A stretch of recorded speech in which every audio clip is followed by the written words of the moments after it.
Hello boys and girls, welcome to my channel. I'm the Obscure Angel PT, and for today what I have in here it is the MotoGP 18. So MotoGP 18, it was developed by the Milestones SRI, and they decided this year to move on to Unreal Engine 4.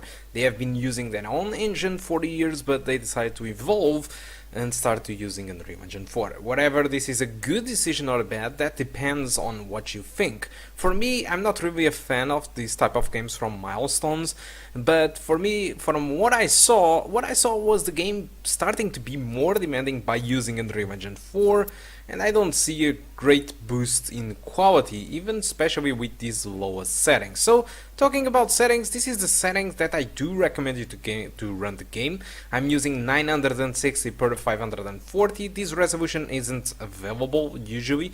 That's why I decided to create a custom resolution. In case you want to know how to create a custom resolution, there is a link on the description of the video. It's the first link that appears on the description that teaches you how to create that custom resolution. You can skip a little bit ahead on that video because I have a lot of shit there that I talk, and I admit that if you go a little bit more further it is okay. So for the settings, what I'm using in here, it is the absolute minimum settings, okay? Despite you have here the low preset, you can even go below that. You can disable reflections, ambient occlusion, bloom.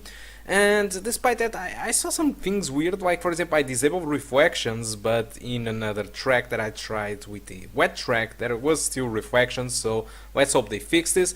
But I tested the game with the Jerez track, which is a track on Spain with a clear day, and with 720p with the minimum settings I got an average of 27, so the experience it was pretty much between the 20 to 30 frames per second. I think it's better to play above 30 frames per second, especially with these type of games, and so that is why the custom resolution worked well with an average of 35 and a 1% of 26.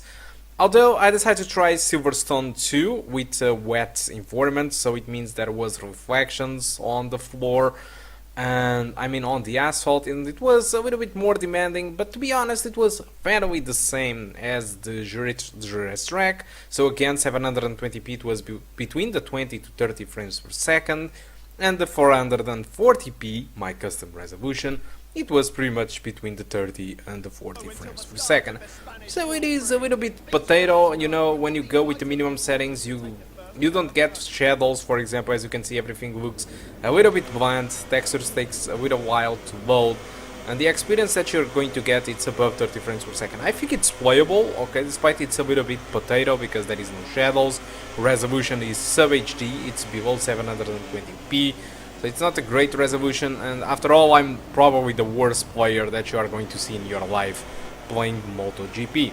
So what can you expect from the rest of this video? Yeah, I'm just going to perform a lap on the Jerez track, which is this one, and I will show you a little bit of the other track, the Silverstone, with the wet environment.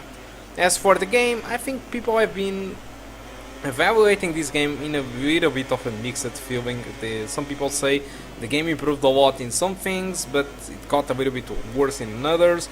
So I recommend you to watch a review from someone who really knows what they are doing and evaluating the game.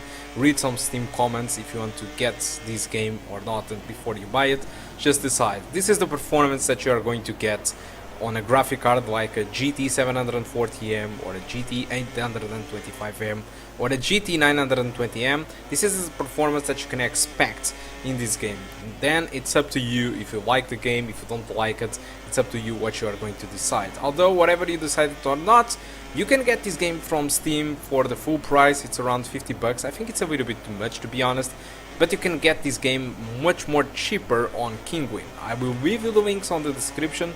There will be a link there for Steam, which you can buy directly the game through there, or you can save some bucks and you can buy it through that link that I have on the description for Kinguin. It should be a little bit more cheaper. It depends a lot if the game is on sale there or not, but usually it is more cheaper than on Steam, so take a look there if you want to get the game a little bit more cheaper than on Steam. So with this, I think this concludes my personal talk about MotoGP 17. This is a very quick video, okay?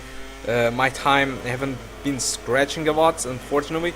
And this is, yeah, the Silverstone, the wet track. You can see some artifacts on the reflection. This is called artifacts from the screen space reflections. It happens usually when the screen space reflections it is using a bad quality, and yeah, this wasn't supposed to be even enabled. I disabled reflections on the graphical options, but still there is reflections on the floor, and they are not really good because, like I said, there is a lot of artifacts in here. It seems like a bug. It's not a bug, it's a bad quality reflections that causes this. So yeah, it's a little bit of a potato style, but still the game it's very enjoyable. Okay, so guys, that's all. Hope you keep enjoying the rest of the video. Thank you a lot for watching, and I do hope to see you soon. Goodbye.